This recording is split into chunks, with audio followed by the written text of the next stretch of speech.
বাড়িতে গোপাল থাকলে অবশ্যই মেনে চলুন এই 6টি নিয়ম।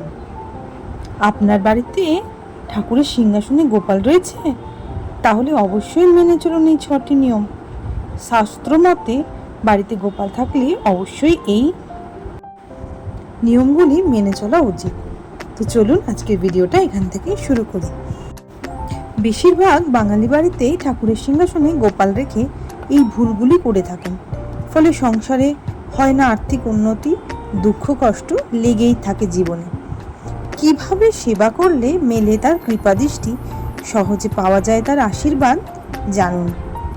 শাস্ত্র বিশেষজ্ঞরা বলেছেন, বাড়িতে গোপালের অধিষ্ঠান করলে কিছু জিনিস অতি অবশ্যই মেনে চলা প্রয়োজন।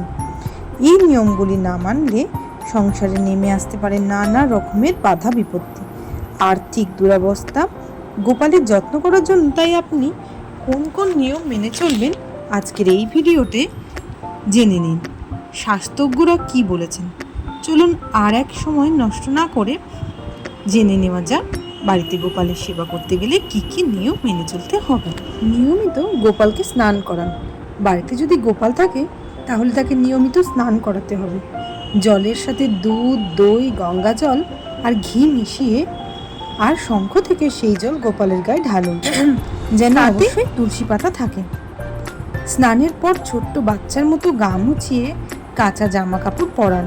মনে রাখতে হবে, বাড়িতে ছোট্ট বাচ্চা থাকলে যেরকম আমরা তাকে যত্ন করি, সেভাবেই নিজ সন্তান তুল্য গোপালকে স্নান করিয়ে সাজগোজ করিয়ে দিন। প্রতিদিন পরিষ্কার জামা কাপড় পরান। অনেকের বাড়িতে গোপাল থাকলেও তাকে প্রতিদিন বস্ত্র পরিবর্তন করে না, এমনটা একদমই কিন্তু করবেন না। প্রতিদিন পরিষ্কার জামা কাপড় পরিয়ে কপালে তিলক কেটে ঋতু অনুযায়ী সাজগোজ করাতে হবে। 3 নম্বর, বাড়িতে তাকে একা ফেলে রেখে যাবেন না কিন্তু কখনোই। গোপালকে কখনোই বাড়িতে একা রেখে যাওয়া যায় না। অনেক দিনের জন্য বাইরে যাবার পরিকল্পনা থাকলে গোপালকে সঙ্গে নিয়ে যাবেন। প্রাণ প্রতিষ্ঠা করার পর তার পুজো করাটা খুব জরুরি। যেখানেই সুযোগ পাবেন সেখানেই তার পুজো করুন। আবার দুপুরে ও রাত্রে ঘুম পাড়াতে হয় আদরের নাড়ু গোপালকে। 4 নম্বর, ভোগ দেওয়ার নিয়ম। ঠিক যেমন বাড়িতে থাকা সন্তানকে সযত্নে লালন পালন করা হয়, ঠিক তেমনই গোপালের সেবা করতে হবে ভক্তদের। শাস্ত্র অনুযায়ী গোপালকে দিনে 4 বার ভোগ দেওয়ার নিয়ম।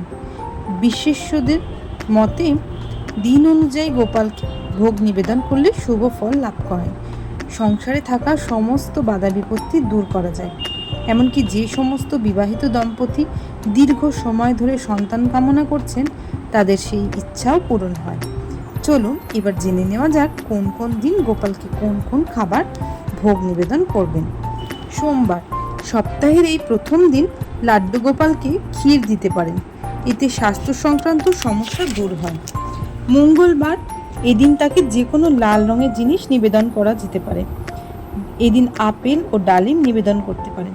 বুধবার, এদিন গোপালকে লাড্ডু দিয়ে রুটি দিয়ে দিতে পারেন। ধর্মীয় বিশ্বাস অনুযায়ী এটি দুঃখ কষ্ট থেকে মুক্তি দেয়। বৃহস্পতিবার, লাড্ডু গোপালকে হলুদ রঙের জিনিস সেবন করতে পারেন, শুভ বলে মনে করা হয়, তাই লাড্ডু জিলিপি দিতে পারেন।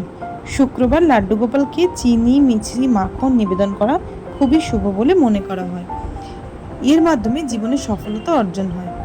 শনিবার, গোপালকে শনিবার বাতাসা ও খিচুড়ি নিবেদন করা শুভ বলে মনে করা হয়। কথিত আছে এমনটা করলে গ্রহের দোষ থেকে মুক্তি পাওয়া যায়। রবিবার, লাড্ডু গোপালকে এই দিন পঞ্চামৃত ভোগ দিলে সুখ শান্তি আসে।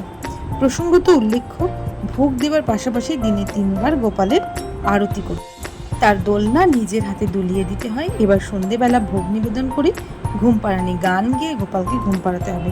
জন্মাষ্টমী ও রাধাষ্টমীতে আলাদাভাবে বিশেষ আয়োজন করতে হয়। এসবের বাইরেও আমার মনে হয়, আমার একান্ত নিজস্ব ব্যক্তিগত মতামত, যে গোপাল হচ্ছেন ভক্তের ভগবান। আপনি যতটুকু পারবেন ততটুকু দিলেই তিনি সন্তুষ্ট হবেন। তবে যেটুকুনি করবেন মন থেকে করুন। হরে কৃষ্ণ।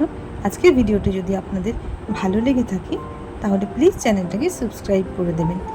আর অবশ্যই কমেন্টে হরে কৃষ্ণ লিখতে কিন্তু একদম ভুলবেন না। নমস্কার।